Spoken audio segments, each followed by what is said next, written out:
Thanks, Mayor. First, I want to address some of the comments from public comment. I think referring to the council as silent and ignorant when it came to climate and to the TECQ. I want to be very clear that council cannot require TECQ to come here.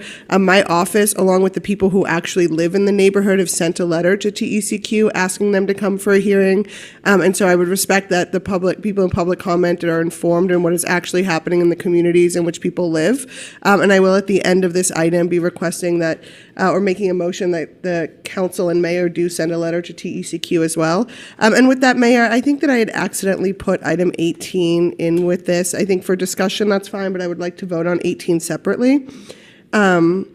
Nicole, I do want to address something that's brought up twice. You did say if people feel left out, you challenge them to reach out to you. I also feel left out of this conversation. And I would remind you that as an employee of the city, it is your job, especially when you're putting together groups, to make sure everyone is at the table. I am really concerned with the timeline of how this is coming. I've been here 6.5 years. This is my second to last meeting, and I'm still getting items on the agenda that say if we don't pass this today, we can't do X, Y, and Z. I don't know why this is coming to council today if the study has to be done by the 31st.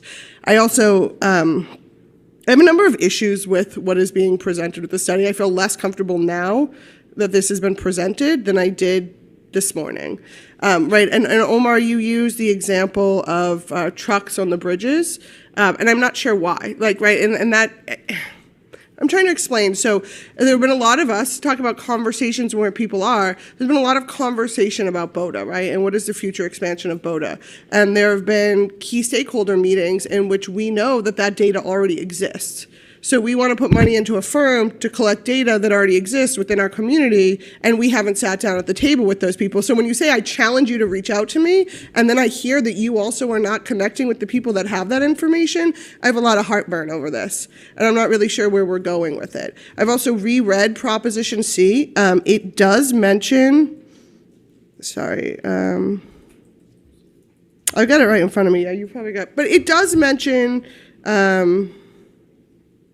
mobility and climate action plan. That is in a list of many other things. It does not require that? No. Okay. Just want to be very clear based on the comments. So now let's talk about the EPA money, $500 million regionally. I imagine we're not the only ones applying for that. We have a coalition of, no, we're not the only ones nationwide, no. Okay. So when you talk about an award, it's not going to be $500 million. No. There is $500 million available per application. The total amount, Omar, do you know the total amount allocated at the federal level? It's in the billions? Yes. And when did we start having conversations about this grant? I'm sorry? When did we start having conversations about this grant? When we were made aware of it in August. In August. But it's due on the 31st and we haven't even begun it. And we're being told unless we approve this today, we cannot begin the study that is required to be able to apply for the grant. We cannot do that work that is required by the EPA until we can bring on the consulting team, yes. Is there a copy of the work that is required? Because it's not in the backup for me to understand. And again, I was not briefed on this item. Actually, you were briefed on the item. I would say that we also briefed quite extensively on how we were going to pursue bringing on a consultant and the time that that was going to take, all the way back in March of this year. There's a number of presentations that talk about the timeline, and we are within about 30 days of the timeline that was presented to you all earlier this year and multiple times over the summer. Okay, but are there the requirements for the EPA that you've been discussed available to council? Sure. Not in the backup, but yes, we can make those available too. My biggest concern with this contract and why I'm having hesitation is I'm not seeing outcomes that were discussed from council. Even today, we're talking about technical. You talked about irrigation limits. There was a slew of conversation with council members about what they wanted dollars for the climate action plan to look like. None of those are mentioned today.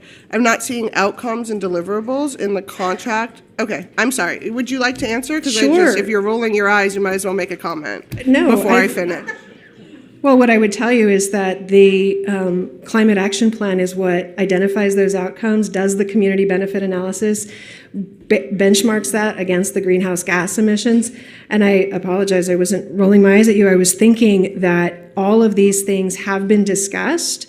We've talked about the different areas in which we want to focus in terms of climate, how it's not just about energy, how it's also about air, it's also about water, it's also about development patterns, it's about multiple policies and multiple funding sources, and we've been having that conversation for a year, and so I apologize if I'm a little surprised that there's not an awareness. We have, when I say that we went out and spoke with people, we did over a month of engagement to look at how should we push forward with engaging a consultant. What kind of consultant should it be? What kind of expertise should they have? And then they set those goals and those benchmarks. And so that was my reaction.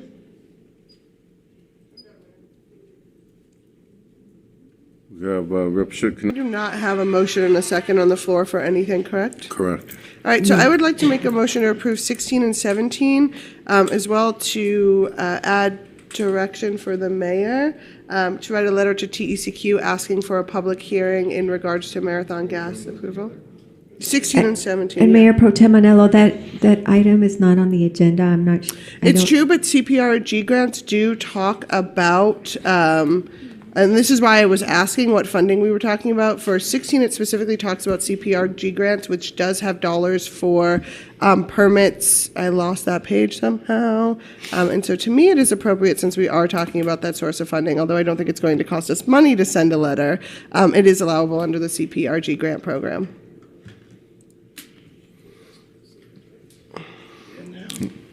Is there a second?